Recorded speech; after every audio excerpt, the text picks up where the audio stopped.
digo el título de tu ponencia, que es ¿quién es Franz Kafka? Kafka como representante del hombre moderno del siglo XX. Bien. Primero quiero explicar que esta conferencia que yo había planteado era más que nada una especie de mea culpa, básicamente porque como me he especializado originalmente en literatura alemana, yo creo que me ocupo de Kafka hace más de 40 años. Todo el tiempo he tenido la oportunidad de estar súper actualizada con esa biografía a lo largo de los 40 años, y lo que puedo decir es que en general, desde el punto de vista académico, nosotros estábamos conminados a explicar siempre que Kafka es atemporal, que es un moderno que no pertenece a ninguna vanguardia y que no se autora en ningún movimiento, y eso era casi una especie de mandato que no deberíamos, supongo que ahora dejaríamos de tener en cuenta, y básicamente estábamos obligados a insistir en una visión de un Kafka atormentado, pesimista, autodestructivo, con una visión apocalíptica, y básicamente seguíamos siempre con una especie de lectura de Kafka que creo que pasado 40 años prácticamente no se puede sostener. De hecho, hay una línea de investigación que se puede definir como una especie de línea alemana de investigación que empieza en el 70, la década del 70, por un investigador llamado Hartmut Pinder, que él hizo una especie de estudio biográfico, de recabamiento de información, y analizó todas sus obras en función de lo que él escribió en sus diarios, escritos y demás, además de haber investigado mucho sobre archivos que eran desconocidos. Esa misma línea la siguió uno de los biógrafos más importantes de Kafka, que fue digamos, el que más investigó, y a medida que encontramos esa línea alemana donde intentan recomponer la existencia de Kafka a partir de escritos, documentos perdidos, aparece en el 2000 un trabajo muy importante que es de Rainer Stach, que es el biógrafo que escribe una biografía de Kafka en 3 tomos, basándose en toda la información que se logró a través de la recuperación de archivos perdidos, etc. Y dejando marcado que básicamente, si queremos comprender a Kafka en el siglo XXI, ya no podemos atenernos a las versiones consagradas de los grandes intérpretes, sino que tenemos que tratar de visualizarlo desde la perspectiva de su contorno histórico, que ahora se conoce mucho mejor que antes. Y sobre todo, sacarlo de esa cápsula de intocable que no pertenece a ninguna vanguardia, y reubicarlo en la modernidad, porque si hay algo que no podemos evitar de mencionar, y ese es el punto más importante, es que las vanguardias que comienzan en el siglo XX son las vanguardias que van a quedar acalladas durante la década del 20, el 30, por el nacionalsocialismo, y estoy hablando más que nada de vanguardias de origen alemán, o que han tenido un gran desarrollo en el ámbito de la alemana. Esas vanguardias quedan proscriptas y reaparecen después de la Segunda Guerra Mundial con un renacimiento del expresionismo a través de Sartre, con esa visión existencialista que pretende dar al expresionismo. O sea, todas esas vanguardias renacen. Y también renace Kafka. Pero Kafka también renace en la cultura occidental, porque dentro de la cultura de República Soviética, Kafka en República Checa estuvo prohibidísimo y no se podía tener acceso a ninguna información, ni siquiera se podía visitar el cementerio de Praga, no se podía visitar la tumba, estaba prohibido el acceso, estaba totalmente condenado. Y creo que justamente si vamos a pensar en la modernidad, tenemos que revisitar ciertos aspectos de la vida de Kafka que quizás aclarar más que una interpretación religiosa o psicoanalítica. Primeramente vamos a hablar de la locura de Kafka. Yo en mayo presenté la misma ponencia sobre Kafka y dije, bueno, si Kafka fuese en este momento un contemporáneo, que bien merecería ser, sería neurodivergente. Cuando él no estuvo siempre enfermo, su diagnóstico previo a Freud, pero sería el que da Freud, que sería de una neurastenia, o sea, de un trastorno obsesivo-compulsivo. Pero básicamente a lo que voy es que él estaba muy atento a su cuerpo. Y la idea de estar atento a su cuerpo correspondía a una corriente de ese momento que era se llamaba Reformbewegung, que era del naturista. O sea, Kafka desde muy joven era vegetariano y tenía un tipo de vida que estaba regimentado por una vuelta a la naturaleza, una recuperación del contacto con su cuerpo, una alimentación que se basaba básicamente en vegetales y nueces y compota de manzana. El naturismo también indicaba que tenía que masticar 40 veces cada bocado.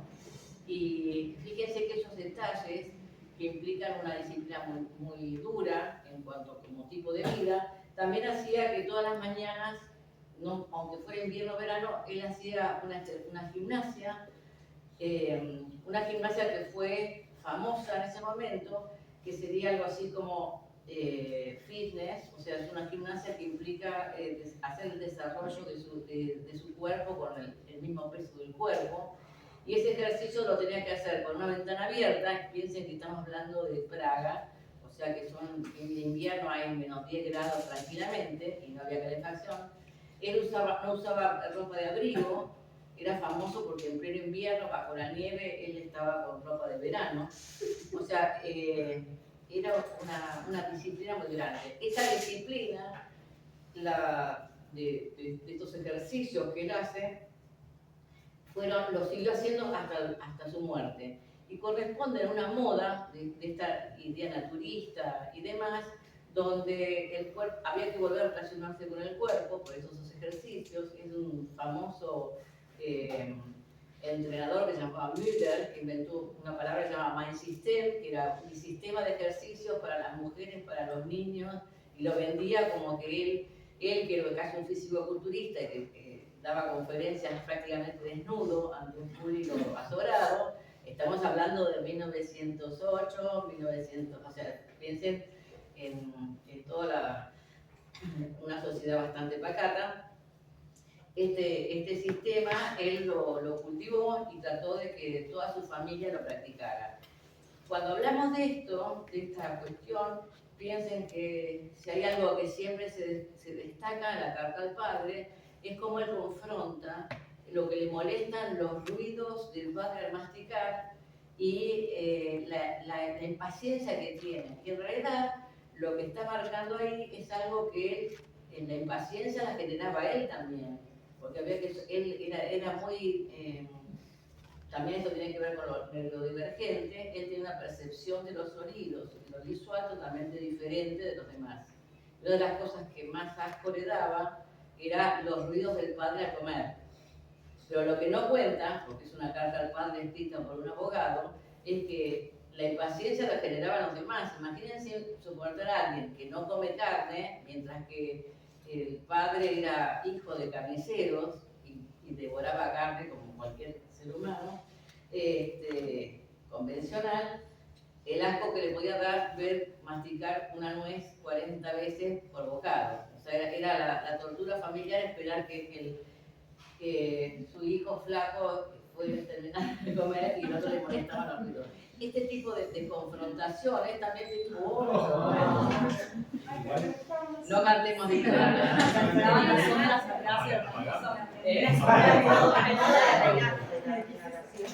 bueno,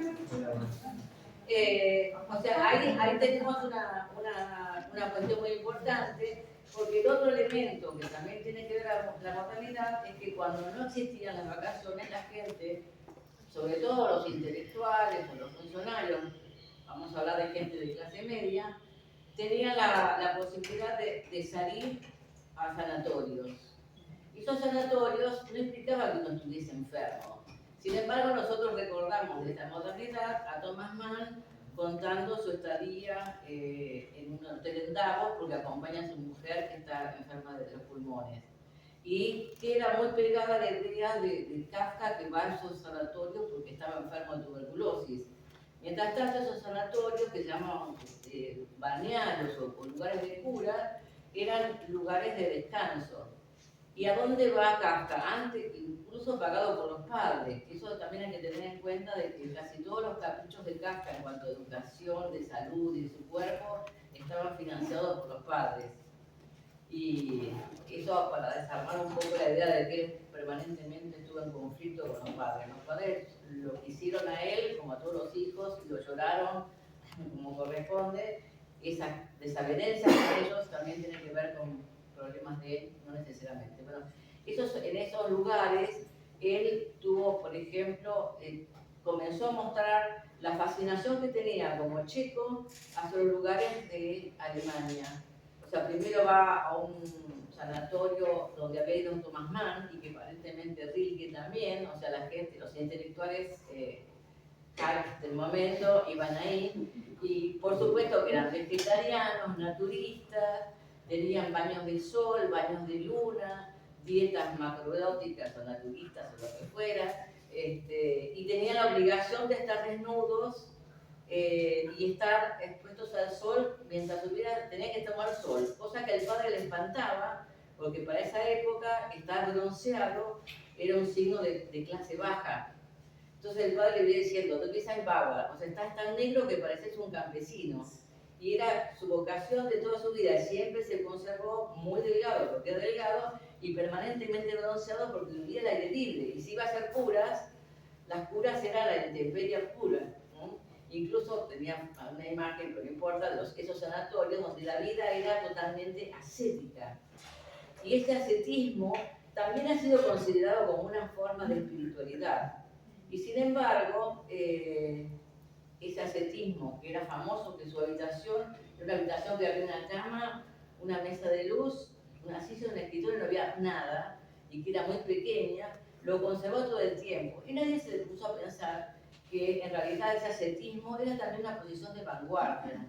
Cuando él se va a casar con Felice Bauer, en las interminables cartas que escribe, Felice Bauer, que era una mujer burguesa de clase media, quería comprar muebles y discutían por los catálogos, Franz Kafka decía, no, los muebles tienen que ser sobrios.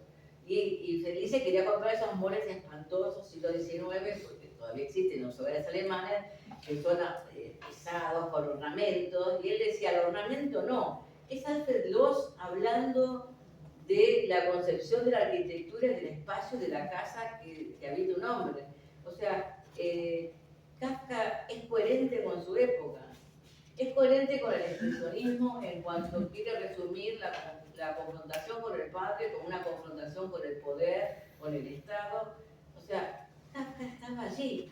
De hecho, todos sus amigos eran del grupo expresionista praguense. Y cuando Kafka muere, muchos lo relacionan con que es un expresionista como sus amigos, sus grandes compañeros. O sea, ¿por qué separarlo de todas las vanguardias? Si estaba viviendo, él es el mejor exponente de todas esas vanguardias. Este es un argumento como de reivindicación. Y lo más interesante es que si vamos también las vanguardias, la vanguardia de todo judío asimilado, aculturado, era el sionismo. Y ahí es donde se hace quizás toda la cadena de problemas, porque el principal contacto con el sionismo era Max Brod y otro compañero de colegio, Juan, que ellos se interesaron mucho por el sionismo. Y lo más importante del movimiento sionista, que básicamente tiene que ver con una posición no creyente dentro del judaísmo, cuya meta específica es migrar a Palestina para crear un Estado y para lograr tener su propia tierra, ese sionismo es el que Kafka permanentemente está preocupado. De hecho, él intenta aprender hebreo, y primero con su hermana Otla y luego con su última pareja, Dora de Man, pretenden migrar a Palestina. Nada más que cuando están las condiciones relativamente dadas para migrar a Palestina, ella está muy enferma y ni siquiera puede salir de Europa. ¿No? Pero la idea de migrar y el contacto con el sionismo, y un sionismo de militancia realmente política muy importante, está presente. Y también está presente dentro del ámbito familiar, pero también dentro de la comunidad judío-alemana de Praga, que es la confrontación con los judíos ortodoxos. Eso está planteado, por ejemplo, en la Carta al Padre, cuando plantea que el padre mira con desprecio y le parece burda la presencia de un judío ortodoxo que lo va a visitar a la casa. El primer contacto que tiene son los judíos ortodoxos que migran de los pogromos en Rusia. Y el primer contacto que tiene es con el teatro judío, que es lo que él se hace muy amigo de uno de esos actores y justamente lo lleva a la casa para que los padres lo conozcan o participan de una comida. Y en esa carta, que realmente están todos elementos para analizar, solamente que ponernos en contexto, el padre habla justamente de ese desprecio como judío alemán, judío aculturado, que desprecia y no comprende a esa realidad que es el judío que ha perdido su tierra, que está desplazado, que no tiene raíces y que se ha quedado sin Estado, sin ver que ese movimiento va a ser un preanuncio de lo que les va a pasar a ellos, ¿no? De hecho, no se olviden que prácticamente la familia de Kafka desaparece, o sea, los que no se mueren, como el padre o la madre, todos terminan muertos en campos de concentración. O sea, ellos no solamente van a perder su condición de ciudadanos del Imperio Austrohúngaro y pasan a ser ciudadanos de la República Checa, sino que siendo ciudadanos de la República Checa van a ser perseguidos primero por ser alemanes y luego por ser judíos. O sea, en la memoria de Kafka, su condición judía recién se nota terminada la Primera Guerra Mundial. O sea, para 1919, 1920 es cuando empieza a darse cuenta de que él como judío toma conciencia de ser el otro, el diferente, ¿no? Pero es posterior a todo lo que no se supone que va a ser. Otro tema que también tiene que ver con la modernidad, yo en esta conferencia iba a poner que Kafka muy bien podía ser argentino. Vamos a pasar a lo más, un argentino en la actualidad. Hasta el chiste era que tuvo una novia que se llamaba Kirchner, que la conoció, Mariana Kirchner, que la conoció en Weimar, en la casa de Goethe. Pero bueno, fue un asuntito ahí que lo dejó medio perdido, pero hasta hay una Kirchner en la historia de él. Por eso empecé con el chico. Kafka podía ser argentino. Primera Guerra Mundial, Kafka tiene dos problemas importantes para solucionar. Por un lado, por su bajo peso, no por su salud, él queda excluido de ser soldado y de ser llamado al frente. Pero por otro lado, como es muy buen funcionario y lo necesitan, la institución, la compañía de seguro lo necesita, lo obligan a quedarse. Y él todo el tiempo se siente diferente porque sus cuñados, de hecho sus hermanas tienen que volver a vivir en la casa paterna con todos sus hijos porque sus maridos han ido al frente, y Kafka incluso tiene que dejar la casa porque prácticamente no puede trabajar y tiene que alquilarse un lugar para poder vivir porque la casa está invadida de pronto con las 3 hermanas con sus hijos. Bueno, ahí serían 2 hermanas, pero la otra persona que tiene familia. Como esta confrontación de ver que todo el mundo desaparece en la guerra y prácticamente no quedan hombres y él queda solo a cargo de su casa, de su hogar, cuidando a sus hermanas, en las oficinas, haciéndose cargo, también le parece casi un castigo, porque justamente ya en ese momento él se da cuenta que necesita dejar de trabajar y desocuparse del mundo para seguir concentrado en literatura, y ahí comienza la lucha. Pero lo más importante es que él, en su puesto de abogado, conoce la realidad de la guerra, porque todos los que vuelven de la guerra tienen que pasar por su oficina y los tiene que atender él, mutilados, viudos, por pensiones, o sea, todos los accidentes, y como el Estado estaba colapsado, se supone incluso que él se contagió la tuberculosis, porque nadie de la familia fue tuberculoso, salvo él.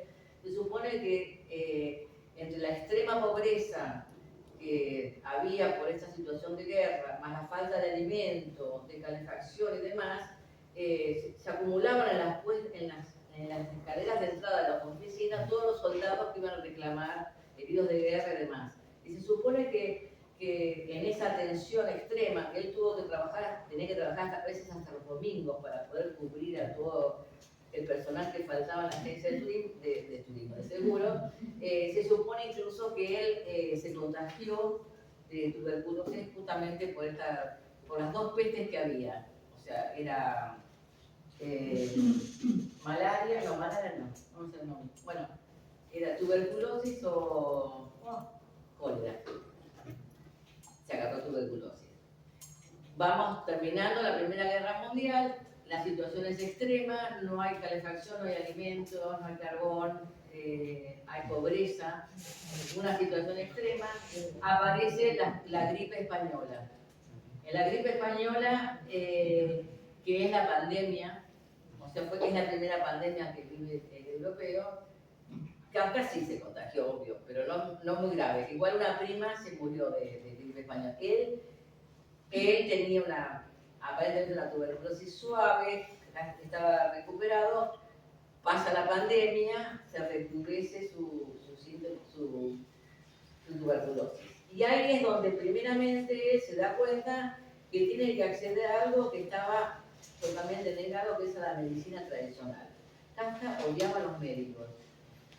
Consideraba que él tenía, me hace acordar mucho cuando Nietzsche buscaba hierbas para curarse en plena locura, él buscaba toda una medida natural y no quería ir a ningún médico. Y solamente cuando se agrava decide ir a una medicina tradicional. Pero en el interín el Estado todavía quería planificar vacunaciones, porque había ya una campaña, una conciencia social, y él perteneció a un grupo de naturistas que eran antivacunas. Y por supuesto que había una vacunación contra la viruela obligatoria para todos los niños, y Kafka se sumó a ese movimiento legal, aportando incluso dinero. Era famoso por ser muy mezquino con el dinero.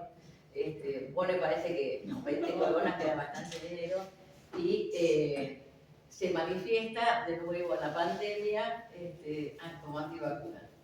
Esto es para hablar un poco de la actualidad.